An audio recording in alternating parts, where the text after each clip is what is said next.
A very good morning, students. Today we will discuss about the basic concept of bacteria. So first of all, in this, we should know what is bacteria. Bacteria are the prokaryotic microorganisms, prokaryotic cells. Prokaryotic cells are those which do not have any well-defined or cell organelles. So basically, we say bacteria are prokaryotes. So unlike animals and other eukaryotes, bacterial cells do not contain any type of nucleus and membrane-bound organelles. As I told you earlier, that prokaryotes are those organisms which do not have any type of cell-bound organelles. They have, like you can see in this, cytoplasm is present, nucleoid capsule is present outside the cell wall, and it also has the cytoplasmic membrane inside the cell wall. It has ribosomes and pili for the movement of bacteria, and which are so many in number. Flagella is also helpful in the movement of bacteria, but maximum it is one in number, single in number. So the size of bacteria is very small as comparative to the eukaryotic cells.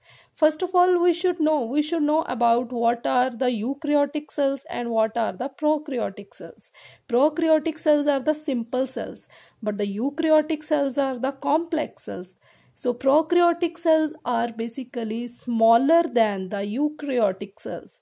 These are the 10 times smaller than the eukaryotic cells. So basically, its length measures in between 0.5 to 5 micrometers. So in this diagram, you can see the bacteria is bounded by the cell wall, and inside the cell wall there is a cell membrane, and it encloses various types of organelles which are not membrane bound, like chromosomes, cytoplasm, ribosomes.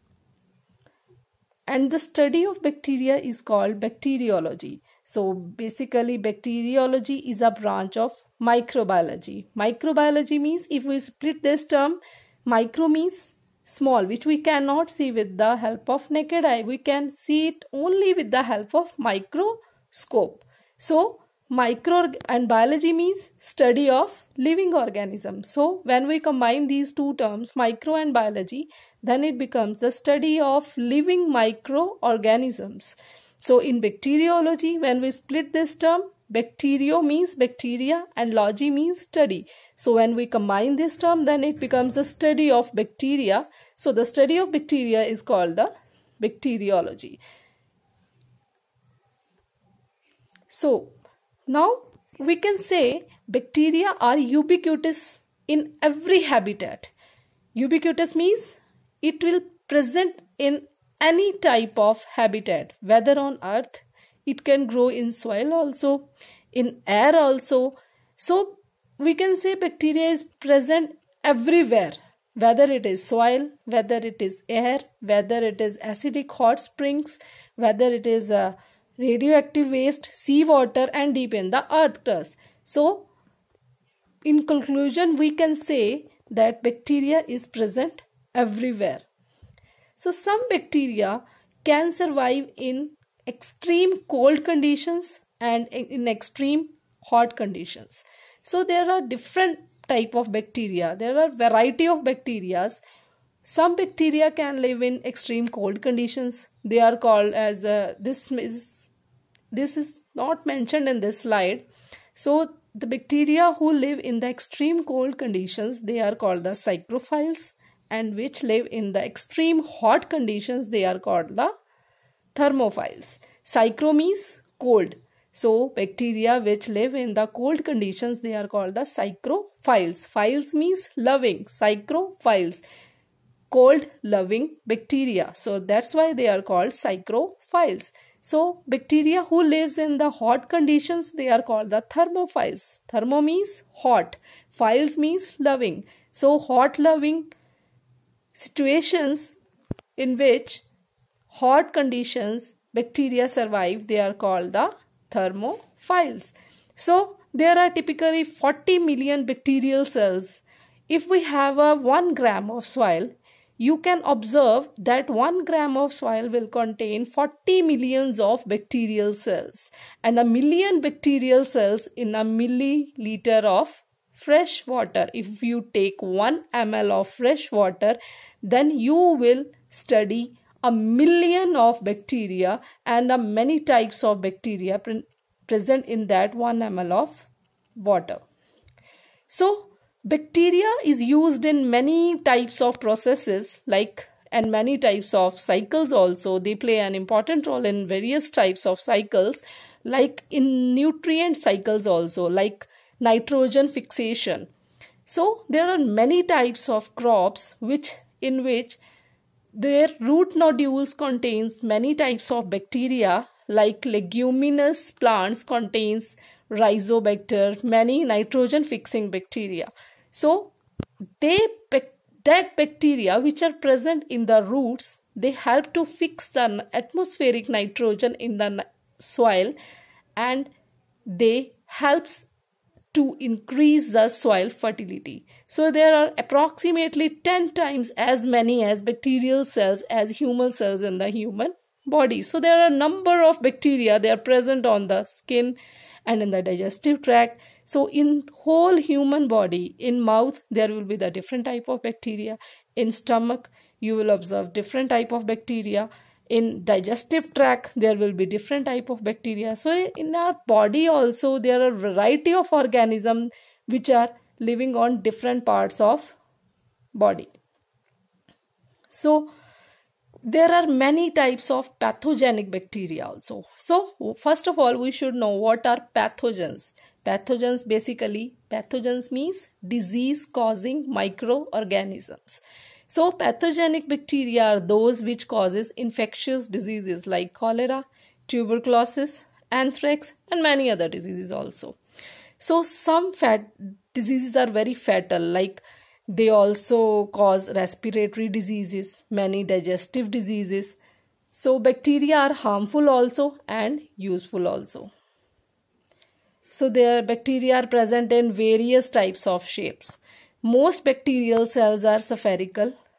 Spherical means round in shape. Cocci. Cocci means, as you can observe in this slide, cocci means rod shape. So there are two shapes basically. Spherical means round shape, which we say coccus.